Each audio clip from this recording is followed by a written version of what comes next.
আসসালামু আলাইকুম। ২০২৪ সাল বৈষম্যবিরোধী আন্দোলনের প্রথম শহীদ আবু সাঈদ, যার আত্মত্যাগের ফলে দেশের মানুষ সাহস নিয়ে যুদ্ধ করেছে এবং শত শত ছাত্র সাধারণ জনতা যুদ্ধ করে জীবন দিয়েছে, স্বৈরাচারীর পতন ঘটিয়েছে।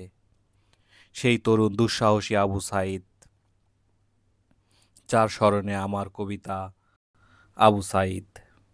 যুদ্ধ করে পেয়েছিলাম মা মাটি ভাষা, যুদ্ধ করে এদেশ পেয়ে ছিল কত আশা।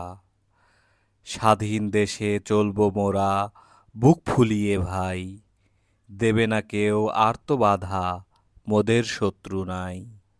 স্ব অধিকার পেতে তাই তো করি না আজ ভয়, যুদ্ধ করে শত্রু মেরে করব মোরা জয়।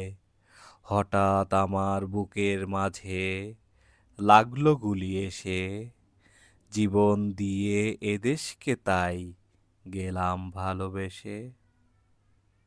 ভালো থাকুক আবু সাঈদ, আল্লাহ তাআলা তাকে বেহেশত নসিব করুক, আমিন। আসসালামু আলাইকুম।